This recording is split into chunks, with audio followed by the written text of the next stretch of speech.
bonsoir à tous, merci de nous rejoindre. Je suis ravie de vous retrouver pour ce nouveau numéro de votre émission économique, la semaine éco. Dimanche passé, le groupe privé pharmaceutique Biopharm a ouvert officiellement son capital à l'épargne publique. Donc il offre à la vente l'équivalent de 20% de ses actions à la bourse d'Alger, l'action valant actuellement 1225 dinars. Alors en Algérie, il faut le rappeler, l'entrée en bourse d'une entreprise, c'est toujours et encore un événement, car vous le savez, la place boursière fonctionne au ralenti. Très peu d'entreprises existent au niveau de la bourse. Très peu d'entreprises privées ont eu le courage d'y aller. Nous allons en parler et nous allons également parler de perspectives de l'année 2016, car il y a de fortes chances que les choses changent pour ce qui est de la place boursière, pour deux raisons principales. D'abord parce que l'État a lancé un signal fort, notamment pour les entreprises publiques. Il a considéré à plusieurs reprises que les entreprises publiques devaient désormais passer par le marché libre, par l'endettement pour financer leurs projets d'investissement. Et pour une autre raison, celle du lancement en avril prochain de l'emprunt obligataire, donc un endettement interne d'État plutôt qu'un endettement externe, d'une part pour financer les projets d'investissement d'État et peut-être aussi pour combler le déficit abyssal qu'enregistre actuellement l'économie algérienne. On va donc parler des actions de Biopharm, mais on va également parler de cette opération d'emprunt obligataire. En quoi consiste-t-elle? Quelles sont les chances pour qu'elle soit une réussite et qu'elle atteigne aussi les objectifs escomptés? Nos invités sont là. Merci, monsieur, d'être avec nous pour nous donner leur point de vue et nous éclairer sur la question. Monsieur Bouklia Hassaïn, vous êtes professeur en économie à l'université d'Oran. Vous enseignez également à l'ISGP, l'Institut de sciences de gestion et de planification. Merci d'être avec nous. Avec vous, monsieur Yazid Belmihou, bonsoir. Vous êtes le directeur général de la SGBV, la Bourse d'Alger. Merci à vous d'accepter notre invitation une seconde fois.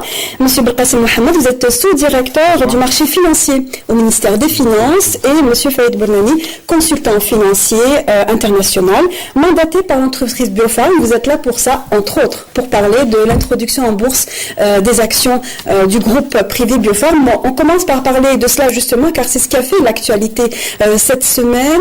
La semaine dernière, une conférence annonçait en grande pompe cette entrée en bourse de Biopharm avec la présence de tout le gratin du monde économique, précédée par une caravane qui a sillonné plusieurs wilayas du pays pour justement informer les gens, attirer et aussi rassurer les potentiels, on va dire, souscripteurs. Je vous propose de faire un retour en arrière sur la couverture de cet événement. Il a été couvert par Halim Maouchi, notre collègue du journal télévisé.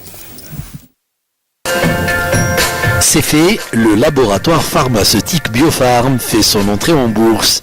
Dans un communiqué de la Commission d'organisation et de surveillance des opérations de bourse COSOB, celle-ci avait déjà indiqué qu'elle avait apposé le 27 décembre dernier son visa sur la notice d'information relative à l'introduction en bourse de la société Biopharm SPA.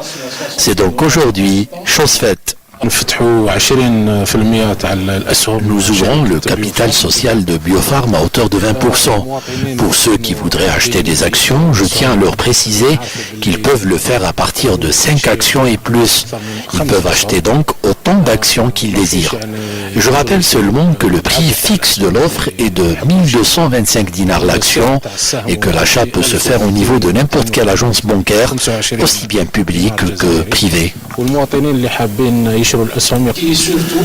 aubaine pour la bourse d'Alger qui permettra à sa capitalisation modeste actuellement de connaître un essor durant le premier semestre en cours, grâce bien sûr à l'introduction boursière du laboratoire pharmaceutique, mais également de celle de la cimenterie publique de Ain Kbira de Sétif. La capitalisation boursière devrait passer ainsi de 15 milliards de dinars actuellement à plus de 100 milliards de dinars, soit près d'1 milliard de dollars avant la fin juin 2016, selon le directeur général de la Société de gestion de la Bourse des valeurs. Le groupe donc pharmaceutique Biopharm annonce une bonne santé financière. C'est aussi une occasion pour lui d'avoir un bon coup de pub. On parle souvent de courage, on parle parfois de témérité, des entreprises qui donnent l'exemple lorsqu'ils rentrent en bourse. Mais pour parler business, puisque vous, monsieur Faïd Bournani, êtes mandaté pour parler à la place de l'entreprise Biopharm, aujourd'hui, concrètement, quel intérêt le groupe a-t-il de mettre 20% de son capital en bourse? Bon, d'abord, merci de nous inviter. Pour le groupe Biopharm, c'est un pari, c'est une projection sur l'avenir. Biopharm aujourd'hui prépare cette entreprise à durer. Le souhait des historiques, des actionnaires historiques, est de faire en sorte que d'ici 200 ans, l'entreprise demeure. 200, vous dites bien 200 ans. Oui, 200 ans, oui, une entreprise, elle a eu un démarrage avec les actionnaires historiques, les créateurs, en 1991, avec l'ouverture du secteur du médicament en Algérie. Il faut rappeler que c'est le premier groupe privé, première entreprise privée de médicaments, c'est bien ça. On va y venir. Sur ce marché, il y a eu d'abord une phase d'importation et de distribution, et ensuite une phase de production, logistique pour acheminer les médicaments à l'ensemble des points de vente. Biopharm couvre l'ensemble des secteurs ouverts en Algérie. Il y a au total aujourd'hui 80 producteurs, 120 importateurs. Donc, les acteurs sont nombreux. Biopharm, globalement, possède 13% de part de marché. En d'autres termes, Biopharm est un leader sur le marché du médicament. L'entreprise ne s'est pas simplement ouverte à l'actionnariat extérieur en 2016, mais une étape phare a existé en 2013 qui consistait à accueillir en son sein deux investisseurs étrangers pour 49%. Donc des investisseurs étrangers ont fait confiance à Biopharm en 2013. L'étape de 2016 consiste à ouvrir son capital aux Algériens, à l'algérianiser au sens propre du mot, faire en sorte que des petits porteurs, le plus nombreux ils seront, mieux l'entreprise se portera à l'avenir. Il ne s'agit en aucun cas de besoin de financement, il s'agit bien d'une diminution de la part de la famille qui va passer de 51 à 31% pour accueillir. Donc les étrangers demeurent au capital, ils sont rentrés pour voir en 2013, en 2016 ils décident de rester, et donc c'est un gage de confiance. Donc Biopharm est bien assise sur son métier, elle est leader sur ce marché et elle compte le rester et le développer. Et faire participer l'ensemble des Algériens pour devenir associés. Actionnaire, c'est devenir associé. Associé à hauteur de 20%, on va demander au directeur général de la Bourse qu'est-ce que cela représente, l'entrée de l'entreprise privée. Sachant qu'il faut le rappeler, on a beaucoup parlé, beaucoup attendu les entreprises publiques annoncer leur entrée en bourse. C'est finalement une entreprise privée qui est entrée. D'abord, on se félicite, puisque depuis la dernière introduction en bourse, en 2013, c'était aussi une entreprise privée. NCR Wiba. Voilà. Et donc l'arrivée de Biopharm, qui est, comme vient de préciser M. Bouhannani, leader dans le métier du médicament en Algérie, c'est, comme on l'a déjà bien dit à maintes fois, c'est-à-dire venir en bourse, c'est d'abord, certes, c'est pour lever des fonds, mais aussi il y a le souci de la pérennité de l'entreprise. Donc le meilleur moyen de pérenniser une société, c'est bien de la faire coter au niveau d'une bourse. La bourse d'Alger, nous sommes d'autant plus, intéressés par cette introduction, parce qu'elle donne un peu le là aux autres, et ça peut-être, je pense, ça va rassurer aussi les entreprises privées, notamment celles qui sont dans le secteur pharmaceutique, mais aussi dans d'autres secteurs. La bourse est ouverte à tous les secteurs, donc on n'a pas de préférence d'un secteur par rapport à un autre. Et j'espère que cela va faire naître l'émulsion nécessaire pour que d'autres entreprises arrivent. Concernant maintenant le public, vous avez cité la cimenterie d'Ain Kbira. Il fait partie, il faut le préciser, des 8 sociétés publiques qui ont été déjà annoncées par le CPE, donc le Conseil des participations de l'État, pour leur entrée en bourse. Donc c'est la première. Cela veut dire que les autres vont suivre. Donc cette société-là devrait donc être cotée en principe vers, la fin de ce semestre. Et les autres sociétés arriveront durant le deuxième semestre de l'année 2016 et bien après. Donc nous accueillons avec bras ouverts ces deux introductions.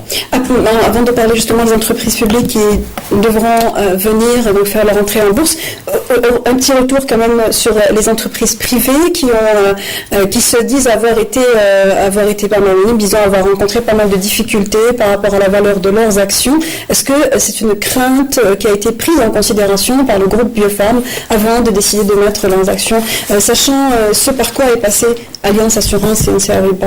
Appelons les choses par leur nom, vous parlez de la liquidité. Je rappelle que la liquidité de la place boursière. La liquidité, c'est la possibilité pour un associé, un actionnaire, de pouvoir vendre et de trouver en face un acheteur. Quand j'ai commencé par dire que la volonté sur l'opération qui est en cours, c'est d'accueillir les Algériens. Plus ils seront nombreux, mieux ça sera. On a par le passé eu tendance sur de bons actifs, donc de bons investissements, à voir les institutionnels qui eux-mêmes sont à la recherche de bons placements, prendre les actions et les mettre dans leur poche et ne plus du tout les remettre sur le marché. C'est un réflexe qui permet d'assurer la souscription, mais aujourd'hui on n'est plus dans ce cas-là. On invite les Algériens à venir participer à la meilleure entreprise du secteur, et plus ils seront nombreux, plus ils sont atomisés. Vous ne pouvez pas contrôler les désirs, les besoins des uns et des autres dès lors qu'ils sont très nombreux. S'il y a 100 000 Algériens qui sont associés dans Biopharm, ça sera très bien pour Biopharm. Je rappelle néanmoins une spécificité du secteur du médicament, parce qu'on dit l'entreprise n'a pas de besoin de financement, à l'accueil avec bienveillance et respect. Les nouveaux actionnaires, comme elle l'a accueilli dans le passé, aux côtés de la famille Kérard que tout le monde connaît, il y a aussi eu à la création des actionnaires qui sont un peu moins connus. Force est de constater qu'ils sont toujours au capital 26 ans après. Ça signifie que l'actionnaire majoritaire était respectueux déjà de son unique actionnaire d'origine. En 2013, des actionnaires étrangers sont arrivés au capital. Ils comptent le demeurer. C'est aussi un autre gage. Un investisseur institutionnel européen dit « Je suis bien dans cette maison, je veux y rester ». Je souhaite exactement la même chose pour les nombreux Algériens qui viendront participer au développement. Justement, en parlant des Algériens potentiels qui pourraient souscrire aux actions de Biopharm, est-ce qu'on a aujourd'hui une idée sur la capacité de l'épargne publique, la capacité des Algériens aussi à faire confiance et à acheter une action? Est-ce que c'est quelque chose qui est de l'ordre du possible que de convaincre les Algériens à aller vers l'achat de titres de l'entreprise? C'est pas moi la question. Merci, donc je vous remercie à mon tour de votre très aimable invitation. En fait, on peut dire non, puisque la capitalisation boursière actuellement est très très faible, pour ne pas dire elle est négligeable, même si on la compare par rapport à des pays qui sont moins bien développés que nous. J'ai en tête la Jordanie, par exemple, où la capitalisation boursière est très très élevée au pourcentage du PIB, alors que la nôtre est encore en balbutiement. Mais c'est le premier pas. Moi, ce que je voudrais, si vous permettez, c'est placer cette question de la bourse dans un contexte plus général qui est celui du financement des entreprises. En fait, il y a un véritable problème dans notre pays de financement des entreprises et vous le voyez tous les jours, les entreprises se plaindre des banques et les banques se plaindre des entreprises. Donc la balle est jetée dans l'un ou l'autre camp selon que l'on soit banquier ou selon que l'on soit entrepreneur. Donc pour les banques, les entreprises n'ont pas de projet bancaire, donc elles ne financent pas. Et pour les entreprises, les banques sont trop frileuses parce qu'ils n'ont pas de problème de liquidité. Par conséquent, les projets d'investissement ne les intéressent pas. Outre mesure, ils peuvent survivre sans cela. Donc là, ça crée un problème pour le développement des entreprises. Donc cette introduction en bourse, cette dynamisation de la bourse, même si elle est à ses premiers balbutiements, ne peut être que bienvenue dans le sens d'une diversification des sources de financement des entreprises. Parce que si on regarde les entreprises dans leur globalité, en fait, c'est l'autofinancement qui prime. Or, l'autofinancement est par définition limité. Vous ne pouvez pas avoir tout le temps des capacités de financer vos investissements si vous contentez uniquement des fonds que vous pouvez apporter personnellement. Donc là, cette introduction en bourse, à mon avis, est un premier pas vers une diversification des sources de financement des entreprises, et ça ne peut être que le bienvenu. Simplement, il ne faut pas non plus idéaliser, si vous voulez, l'opération, parce que les introductions en bourse ne concernent que les grandes entreprises.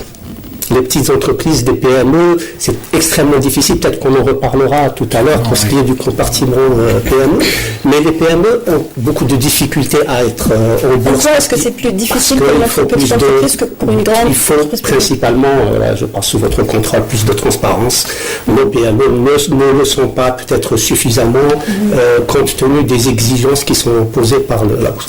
Donc, ça ne concerne qu'un segment des entreprises qui est celui des grandes entreprises, et elles sont importantes.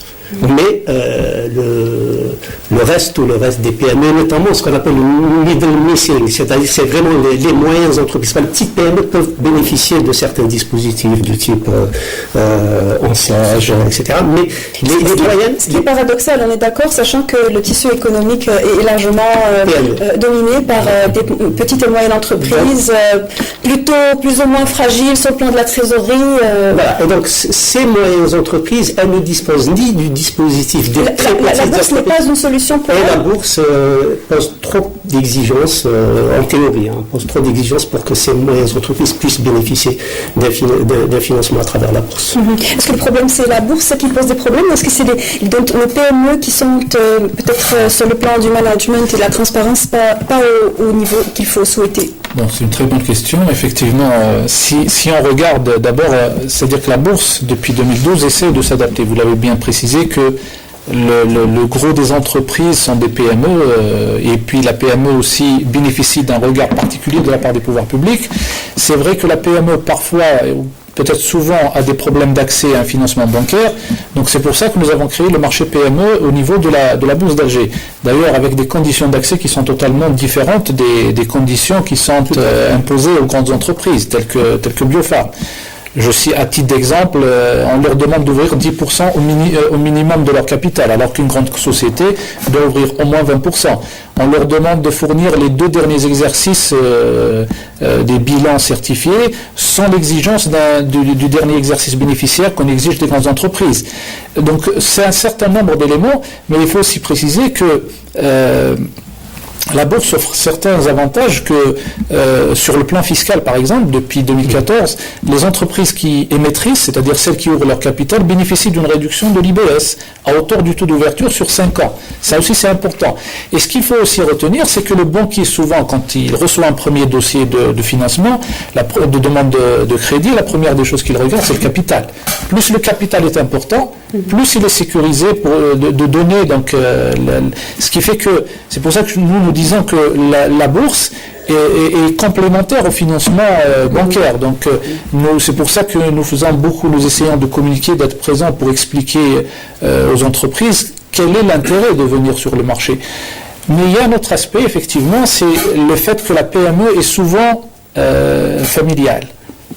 Et là, la réticence, c'est que notamment les fondateurs de l'entreprise qui sont à un certain âge réfutent carrément l'idée d'ouvrir ou de faire participer un actionnaire étranger à l'entreprise. Une raison qui a d'ailleurs freiné les opérations de prise de participation des sociétés d'investissement, de capital investissement. Capital investissement. Absolument pas donné grand-chose en tout cas. Oui, mais l'exemple de Biopharm est là, c'est-à-dire c'est véritablement, d'ailleurs il faut préciser, ce n'est pas une augmentation de capital, c'est une cession de parts qui est totalement différente donc de ce qui fait que c'est effectivement la famille qui laisse une partie, qui cède 20% de ses parts. Donc c'est très très important de le souligner. Alors on parle des entreprises privées, on parle également maintenant des entreprises publiques.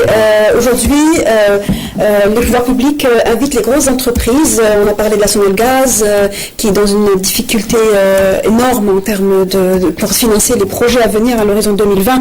On a parlé également de la Sonatrach, financement, puis non finalement dette externe, puis non finalement centralité interne. Est-ce qu'aujourd'hui, la ligne est tracée, l'État ne peut plus financer les projets d'investissement des entreprises publiques? Elles devront toutes impérativement passer par un autofinancement?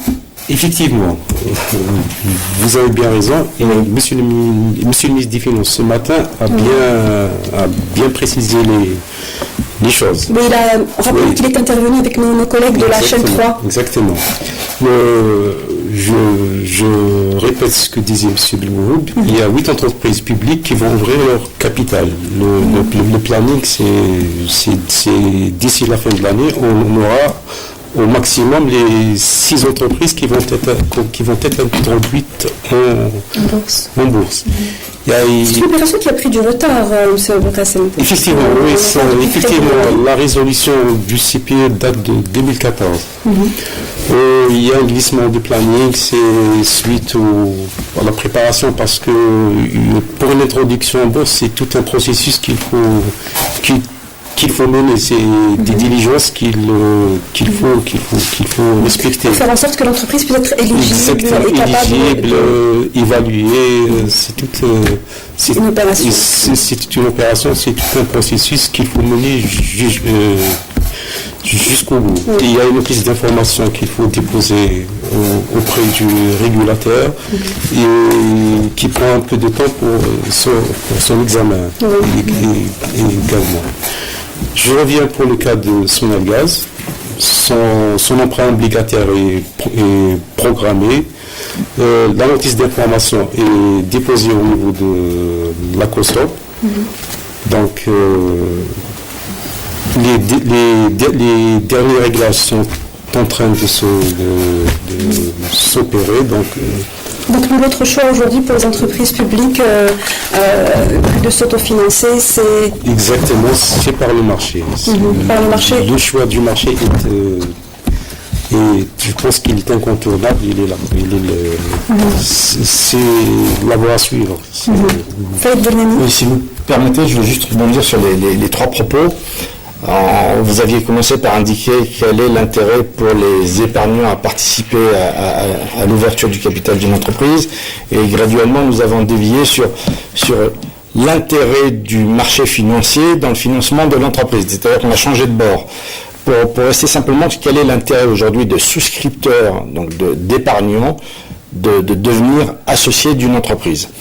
Soit c'est pour accompagner le développement d'une entreprise qui veut faire une augmentation de capital, donc je crée de nouveaux titres que je fais souscrire et cet argent reste dans l'entreprise. Ça m'évite de recourir à la dette si je suis à la limite de mon endettement ou bien à des coûts moindres, à coûts moins chers. Je répète que Biofarm n'est pas du tout dans ce cas-là. L'entreprise va très bien, l'entreprise n'est pas une petite PME, elle a déjà fait sa première mue lorsque les associés d'origine ont réussi à attirer des étrangers dans le capital, et aujourd'hui c'est plutôt la phase suivante, c'est d'avoir un large actionnariat, donc recourir à l'épargne publique de la façon la plus large possible et en minimisant la part des institutionnels. Et la liquidité, vous l'aviez souligné, est importante dans ce contexte. Juste une petite précision, le groupe Biofarm est une grande entreprise ou une PME? Biofarm est une grande entreprise. Et en plus une grande entreprise dans un secteur particulier dont je veux juste rappeler 2 caractéristiques. Le médicament, il ne s'agit pas de clients, il s'agit de patients, de malades qu'il faut soigner. Vous allez dire qu'il ne connaîtra pas la crise? Nous avons une population qui grandit, nous avons une population qui vieillit, donc la durée de vie en moyenne est plus importante. Donc il faut se donner les capacités de se soigner avec des médicaments algériens. Alors quand je dis médicaments algériens, très souvent, moi, nous allons dans une pharmacie, on demande un médicament et puis on nous dit, voulez-vous le produit européen, français, ou bien vous voulez le produit algérien, jordanien? Juste une petite précision à ce sujet, Biofarm aujourd'hui est éligible, les médicaments produits par Biofarm sont éligibles au marché français. Elle a obtenu le visa de la sécurité du médicament français. Peut-être qu'à l'avenir, quand on rentrera dans une officine et que l'on aura un choix, on dira je veux le produit Biofarm. Peut-être qu'un Français consommera également un produit Biofarm dans un proche avenir. Je répète également que les produits Biofarm sont exportés aujourd'hui. Donc le produit n'est pas un produit algérien à consommation algérienne. Exporté en Afrique notamment. Exporté en Afrique, mais l'Europe, il faut des autorisations. Nous sommes dans le secteur du médicament, il y a des processus. Vous projetez vers une exportation en Europe. Mais le premier frein, c'était la sécurité du médicament. L'autre doit vous reconnaître la qualité de votre produit. Bon, les autres, donc, aujourd'hui, reconnaissent la qualité du produit. Maintenant, pour revenir au prix, parce qu'un épargnant, lorsqu'il s'associe, il ne prête pas de l'argent. On vient de parler de Sonalgaz, une émission obligataire, je prête de l'argent à Sonalgaz et je reçois un taux d'intérêt. Et donc le risque Sonalgaz appartient à l'État. En d'autres termes, peu importe les états financiers de Sonalgaz, qu'il faut qu'il vaut mieux ne pas trop regarder, mais dire voilà. Ce n'est pas le débat ce soir. Mais je prête mon argent à une opération qui me donne un rendement, un taux d'intérêt important, et le risque n'existe pas puisque c'est une entreprise détenue par l'État dans un secteur stratégique. Nous ne sommes pas dans ce contexte-là. Nous sommes dans un contexte où j'apporte mon argent, je deviens associé, et j'ai ensuite deux formes de rémunération. La première, c'est les dividendes que l'entreprise est amenée à distribuer à ses associés. Donc ça, c'est le premier élément. L'autre élément, même si je ne distribue pas, comme je suis associé, l'entreprise s'enrichit, son patrimoine augmente, elle se développe. Je suis associé. Aujourd'hui, j'ai acheté une action pour 1225 dinars, mais cette action continuera de grossir. Et c'est important de noter ça. Maintenant, pour le prix, 1225, pourquoi 1225 ? Pourquoi pas 1000 ? Pourquoi pas 2000 ? Il y a pour ça des évaluateurs, des méthodes d'évaluation. Il y en a eu 3. Elles ont toutes donné comme résultat de valeur d'action de 1400 et au-delà. Les actionnaires, les actionnaires d'origine, la famille qui vend, a dit, pour la rendre attractive, je la mets en dessous du minimum des 3 évaluations. Ça, c'est une chose. C'est ce qu'on appelle une prime de bienvenue. Je vais devoir vous couper, Falid Bournani. Nous avons parlé, je pense, suffisamment de l'entrée en bourse des actions Biofarm. Nous devons également évoquer ces raisons et ces éléments qui vont concourir à dynamiser la place boursière. Et il n'y a pas que l'entrée en bourse de Biofarm, il y a également l'opération d'emprunt obligataire qui sera lancée au mois d'avril prochain. Le ministre des Finances s'est prononcé ce matin sur les ondes de la chaîne 3. Il a dit que ce serait une opération d'emprunt obligataire sur une durée de 6 mois. Très peu d'éléments sont communiqués, mais il est aujourd'hui important de savoir pourquoi l'État lance un emprunt obligataire. Je vous propose de faire un point sur la situation avec ce commentaire signé Manel Bourakba et on revient tout de suite après pour la suite du débat sur cette thématique. Élaborée sur la base d'un prix moyen du baril de pétrole à $37, la loi de finances de l'année 2016 prévoit un déficit budgétaire record dépassant les 3 000 milliards de dinars. Ce lourd déficit est la conséquence d'une baisse importante des rentrées de la fiscalité pétrolière. Pour combler ce manque à gagner fiscal et éviter un dérapage de l'inflation, le gouvernement doit recourir encore une fois au fonds de régulation des recettes. Pour la 3e année consécutive depuis 2013, ce fonds n'a pas été alimenté par l'excédent budgétaire global du Trésor public en raison d'une augmentation sensible du budget de fonctionnement et d'une stagnation, même d'une baisse des rentrées fiscales générées par les exportations des hydrocarbures. À fin 2015, le solde du dit fonds n'était que de 3 000 milliards de dinars alors qu'il avoisinait les 5 000 milliards de dinars à fin 2014. En raison du maintien à la baisse des prix du pétrole sur les marchés mondiaux, on s'attend à ce que le recours au fonds de régulation pour combler le déficit du budget soit plus important en 2016. D'où cette proposition du gouvernement de lancer un emprunt obligataire pour financer le lourd déficit budgétaire et maintenir le financement d'un certain nombre de projets d'équipement jugés prioritaires. En optant pour l'emprunt obligataire national, le gouvernement espère éviter le recours à l'endettement extérieur pour financer le déficit du Trésor, d'autant plus que la dette publique interne ne dépasse pas les 7,2% du produit intérieur brut et la dette extérieure avoisinait les 4 milliards de dollars à fin 2014. Ce faible endettement interne et externe laisse au gouvernement une marge de manœuvre assez importante pour reformer son système financier et bancaire et diversifier l'économie. Dans la lancée, il est également question de relancer le marché boursier afin de financer les entreprises économiques, privées et publiques. Certaines entreprises doivent ouvrir leur capital dans l'optique de financer leurs projets. La bourse d'Alger se prépare à cette nouvelle dynamique et s'attend à une capitalisation d'1 milliard de dollars à fin 2016 et de 10 milliards de dollars dans les 5 années à venir. Emprunt obligataire, nouvelle dynamique boursière, réforme du système financier et bancaire et intégration de l'économie informelle dans l'économie réelle constituent les défis urgents que doit relever le gouvernement à moyen terme. L'urgence est donc là et à situation urgente, mesure d'urgence peut-être aussi, vous allez nous le dire messieurs. Première question pour vous monsieur Bouklia, à quoi servira l'argent de l'emprunt obligataire qui sera donc lancé en avril prochain ? Écoutez, le ministre des Finances s'est prononcé ce matin et il ne s'est pas prononcé sur cette question, donc sur la destination. Il en a dit quelques mots. Ah oui. Alors, on va essayer d'en dire un peu plus quand même. Okay. Je voudrais juste un peu replacer cette opération dans un contexte un peu historique pour bien situer la problématique de l'emprunt obligataire. En fait, jusqu'en 2009, le Trésor avait des excédents, donc du fait d'un prix de baril qui dépassait $120. Et donc le problème de financement ne se posait pas puisque le Trésor avait une capacité de financement, il n'avait pas un besoin de financement. Et donc là, en quelque sorte, l'économie se trouvait un peu anesthésiée par cette rente pétrolière qui permettait un peu d'anesthésier la contrainte financière des agents économiques, parce que le Trésor en général a un besoin de financement comme les entreprises. À partir de 2009, donc avec la hausse notamment des dépenses publiques, eh bien, les déficits ont commencé à apparaître. Donc, depuis 2009, pratiquement, les déficits du Trésor sont apparus. Mais en 2014 et 2015, évidemment, avec beaucoup plus d'acuité, avec la baisse, l'effondrement, la baisse très brutale du prix du baril. Et donc là, le besoin de financer donc, les dépenses publiques s'est posé de façon tout à fait avec beaucoup d'acuité. Et ce qui fait que la question du financement, tout comme on parlait tout à l'heure du financement des entreprises et donc de la nécessaire diversification des sources de financement des entreprises, se pose également pour le Trésor la nécessité d'une diversification des sources de financement de ses dépenses. Parce que là, il y avait les déficits ont commencé à apparaître un peu comme partout dans les économies dans le monde. En général, le Trésor a un besoin de financement.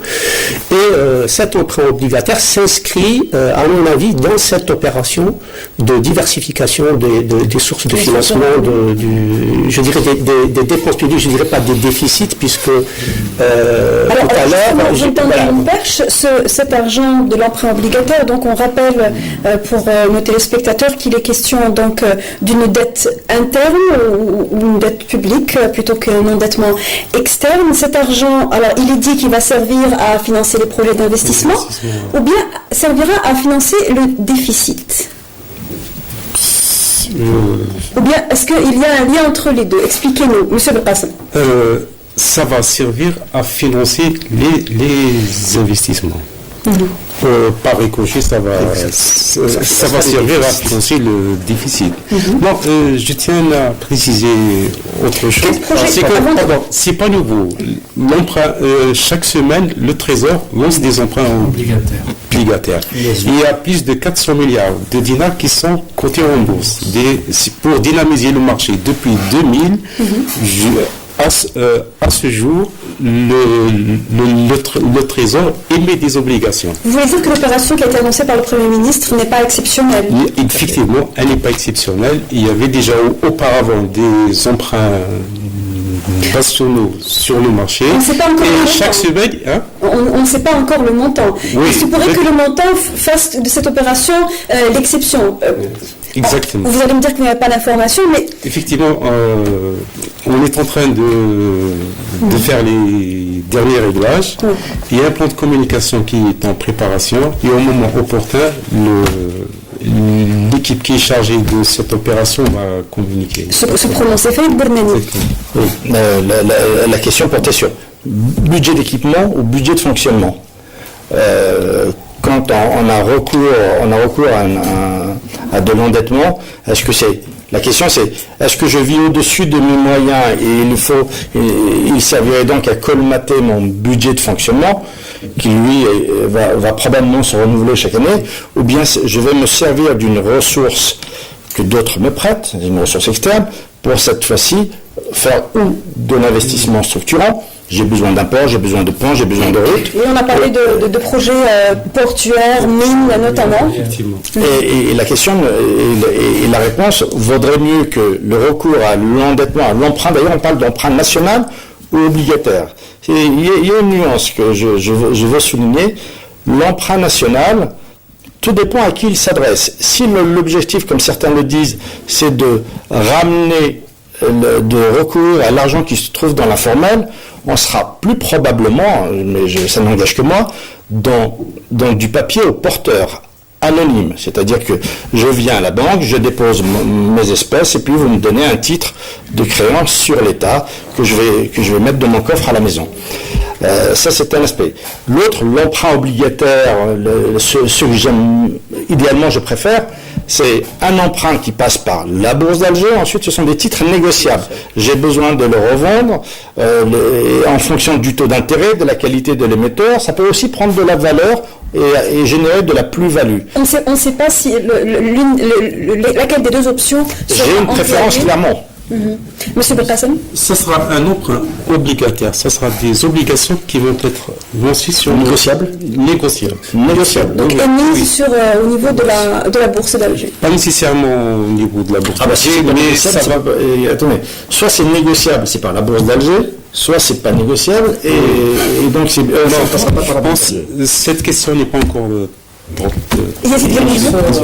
Par rapport à ce qui a été annoncé par le Premier ministre, c'est vrai qu'on n'a pas des informations pour l'instant, hormis le fait que c'est un emprunt national, rémunération à 5%.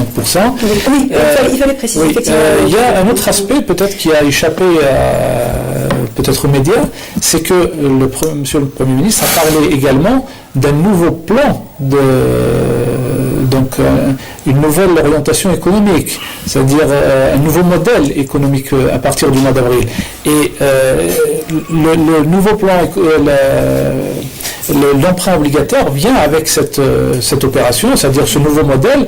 C'est normal, quand vous avez un modèle de développement, ça veut dire nécessairement vous avez besoin d'argent, vous avez besoin de fonds. Et là, il faut préciser aussi que les pouvoirs publics ont annoncé depuis 2014 que les grands projets structurants, notamment les grands projets, même pour les entreprises, ne seront plus financés par le budget de l'État. Donc c'est à ces sociétés-là d'aller chercher le financement sur le marché. Donc sur cet aspect-là, ça sera un emprunt obligataire national, donc qui sera probablement grand public, coté ou pas, nous n'avons pas encore l'information pour l'instant, mais dans tous les cas, comme vient de préciser M. Belkacem, c'est que le Trésor, l'État émet déjà des obligations, ce qu'on appelle les obligations assimilées du Trésor, qui sont cotées au niveau de la bourse d'Alger et pour un encours qui dépasse les 400 milliards de Je voudrais dollars. juste revenir sur un point que Fred Bernani a évoqué tout à l'heure. Est-ce qu'aujourd'hui, la priorité de l'État est de financer le budget de fonctionnement ou plutôt le projet d'investissement? Il y a un arbitrage à faire lorsqu'on est dans une situation de crise ou de tension financière où est l'urgence aujourd'hui et selon vous, quel sera en tout cas le pas que privilégiera les pouvoirs publics? Moi, à mon avis, la question de l'emprunt obligataire, comme vient de le souligner collègue, s'inscrit dans une problématique générale qui est celle de nouveaux mécanismes de financement de l'économie et même plus généralement de nouveaux mécanismes de fonctionnement de l'économie. Comme j'ai dit tout à l'heure, la rente pétrolière a un peu anesthésié ces mécanismes économiques. Donc l'économie fonctionnait, disons, par la rente et les contraintes financières n'étaient pas des contraintes dures, c'était des contraintes douces qu'on pouvait donc outrepasser. Le fonds de régulation des recettes. Le fonds de régulation il était alimenté, il permettait de financer un peu les dépenses, que ce soit les dépenses de fonctionnement ou les dépenses d'équipement. Maintenant, les contraintes financières deviennent plus dures, donc il y a des arbitrages à faire. Alors, en ce qui concerne l'emprunt obligataire, avec la réunion ce matin, c'est que sa destination sera pour des projets des projets d'investissement, d'équipement.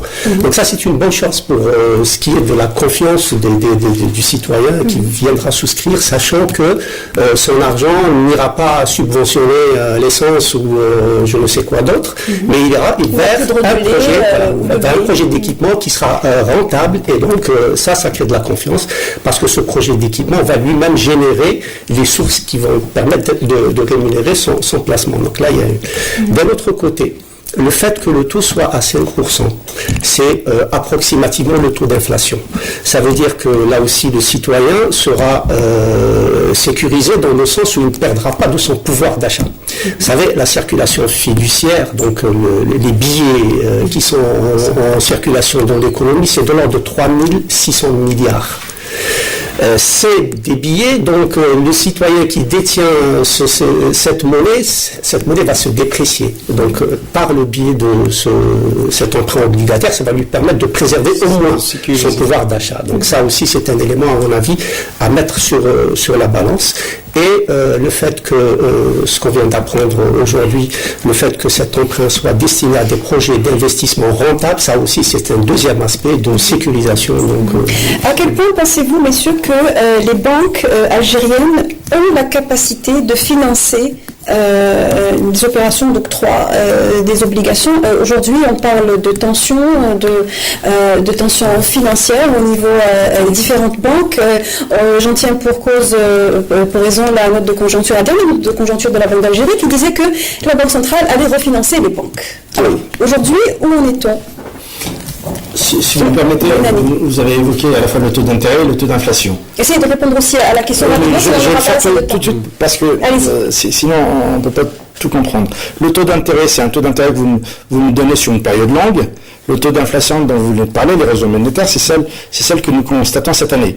Mais les érosions monétaires à venir, vous ne les connaissez pas, donc je pars sur une inconnue sur 8 ans, et donc vous ne pouvez pas maîtriser cette érosion monétaire. C'était juste pour dire ça, vous ne jugez pas de votre risque au début, il y a une donnée, vous allez recevoir 5% chaque année, mais vous avez évoqué l'inflation de cette année qui est de l'ordre de 4,5 à 5%, mais les inflations futures, vous ne les maîtrisez pas.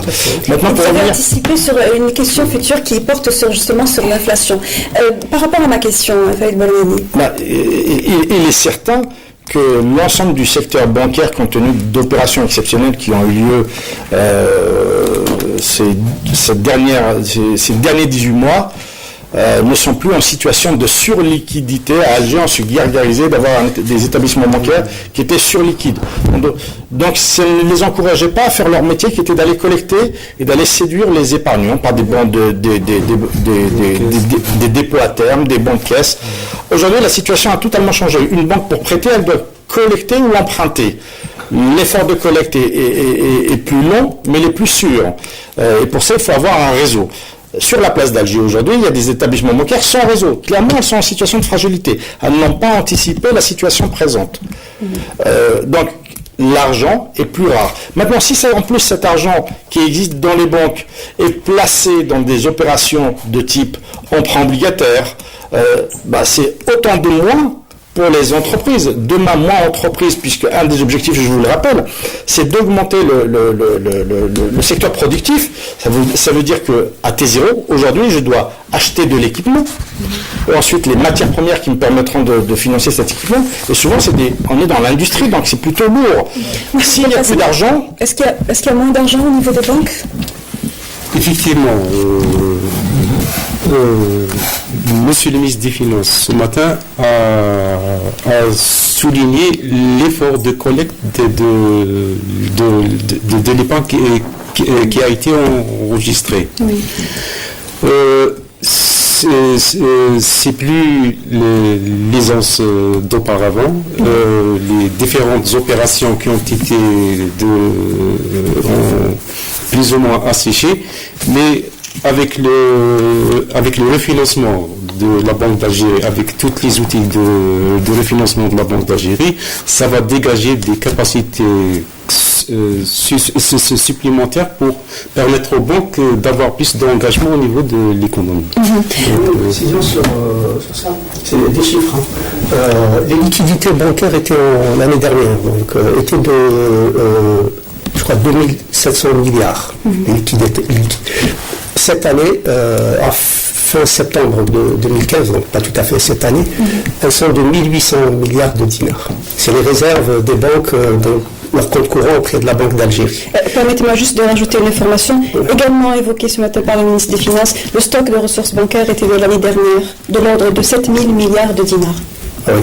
C'est aussi un chiffre qui mais beaucoup de chiffres qui se par rapport aux capacités des banques à souscrire à cet emprunt obligataire. Donc 1800 milliards de réserves. Bon, vous allez soustraire les réserves obligatoires. Les banques doivent détenir auprès de la Banque d'Algérie pour des règles prudentielles. Donc ces réserves obligatoires sont de l'ordre de 1000 milliards. Ça reste et ça laisse quand même un tampon, une marge de presque 1000 milliards, je veux dire 800 000 milliards de dinars.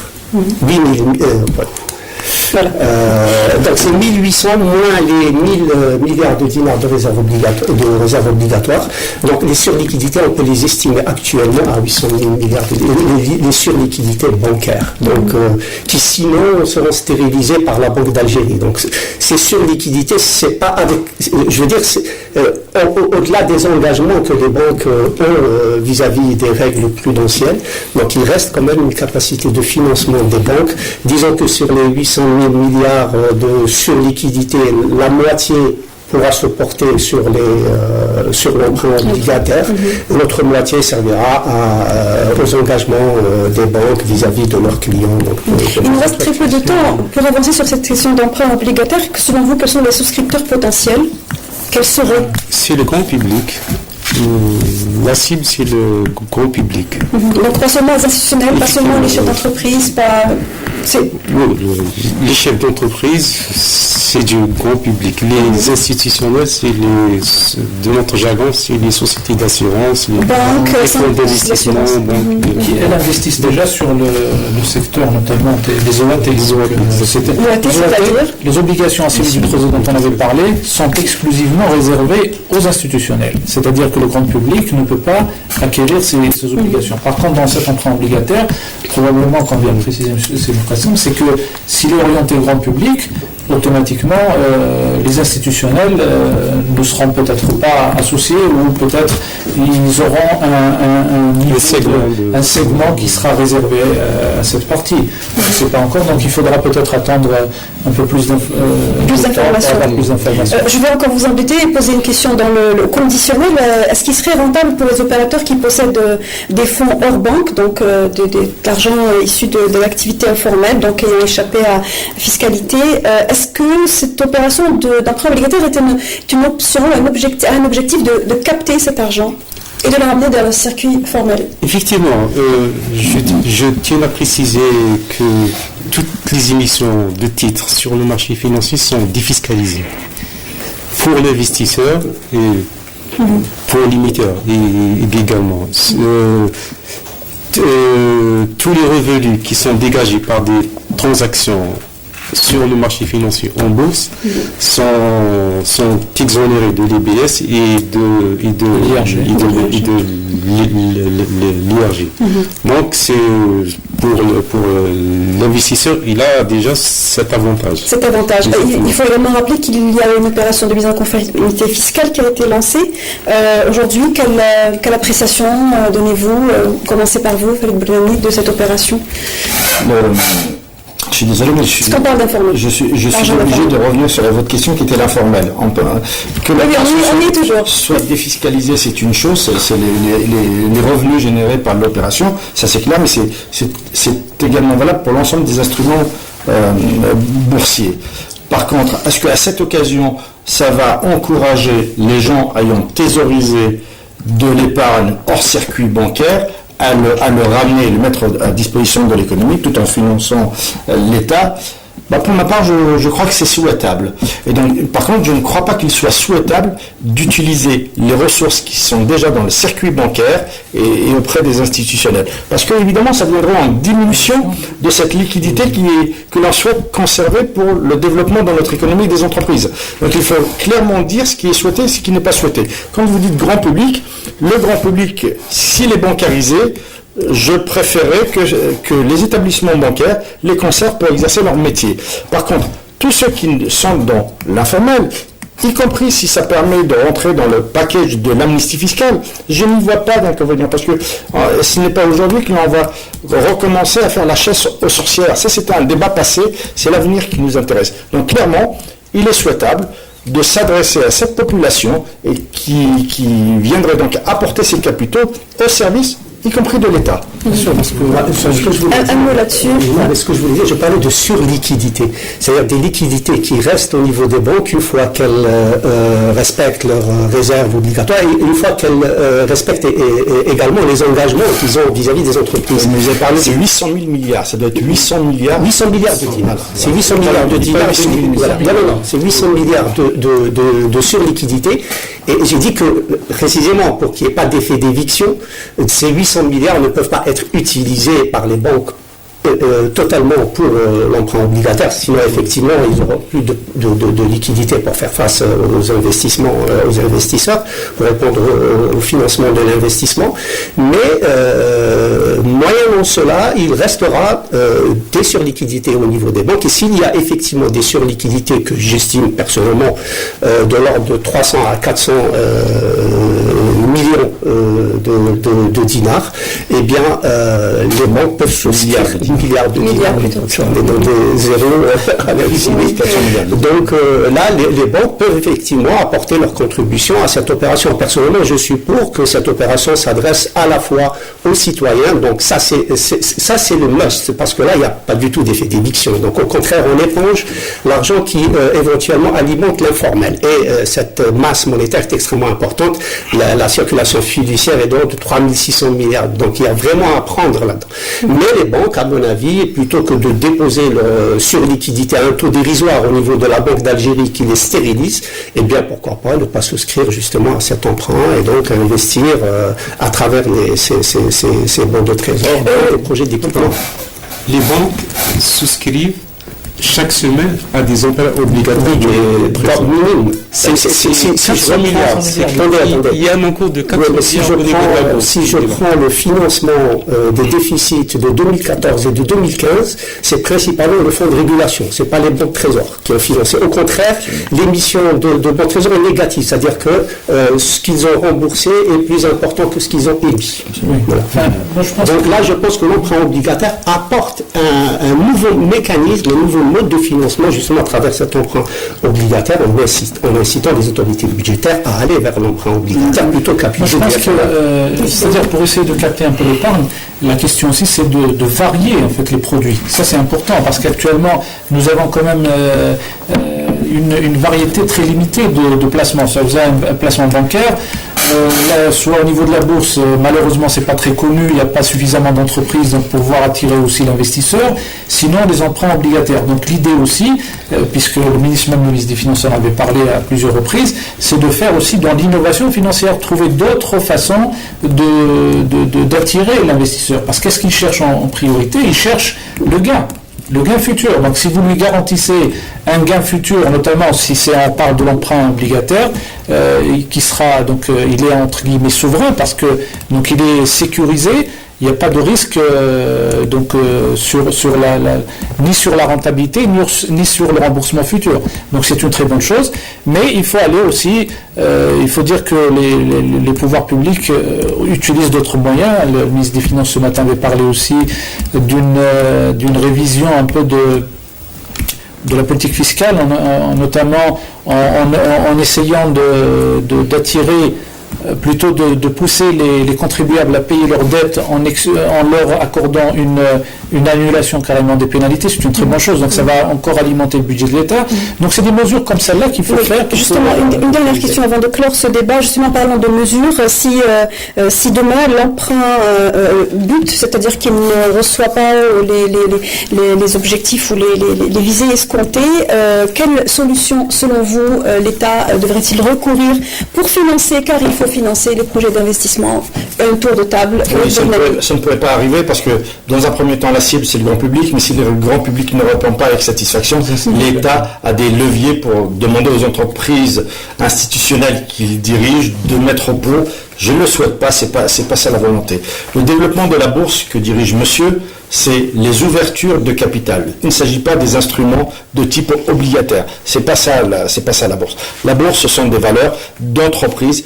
Plus elles sont dans une bonne santé financière, plus elles ont leur place. Donc, il faut écrémer l'ensemble des entreprises qui réussissent en Algérie. C'est celle-là qu'il faut courtiser pour dynamiser la bourse de monsieur. Mohamed Belkacem. Elle n'est pas encore à votre nom. Pas encore. Mohamed Belkacem, par rapport à cette dernière question, si demain l'emprunt obligataire plutôt le public ne répondait pas à cet emprunt. On espère que ça va répondre. Mais des mesures connexes sont engagées, j'imagine, sur le plan, comme disait M. Belmihoub, fiscal notamment. Effectivement, sur ce que disait M. le ministre ce matin, j'aurais dit,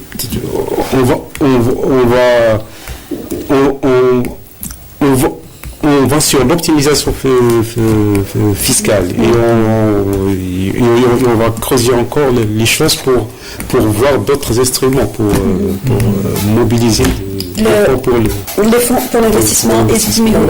Vous savez, pour moi, on ne peut qu'applaudir. Dans tous les cas, c'est déjà un pas. Vous d'ici, c'est pas encore commencé. Non, c'est-à-dire quand une annonce est faite, ça veut dire que ça va se faire. Il n'y a pas de raison que ça ne se fasse pas. On est sûr que si on regarde le niveau de rémunération, ça va être une réussite parce qu'actuellement il n'y a pas de rémunération à ce niveau-là, notamment lorsqu'il s'agit d'un taux d'intérêt. Quoique au niveau de la bourse par exemple, en 2014, il faut le souligner, c'est que le niveau de rémunération des placements qui sont en dividendes, donc il y a un rendement entre 3,25 et 7%. Ça veut dire que le niveau de rendement actuellement au niveau du marché boursier est très rentable, d'autant plus qu'il est exonéré d'impôts. Donc ce sont des gains nets qui sont donc très importants. Pour le reste, c'est de... Auquel vous ajoutez les plus-values latentes. Mais bien entendu, l'entreprise prospère, une partie est versée en dividendes et l'autre, c'est la plus-value. C'est pour simplifier, notamment pour les spectateurs, pour qu'ils puissent comprendre. Donc l'idée, c'est ça. Donner une meilleure santé aux entreprises également. Donner une meilleure santé pour les entreprises, mais dans tous les cas, il faut aller vers comme je l'ai dit, de l'innovation financière, trouver d'autres moyens de capter l'épargne.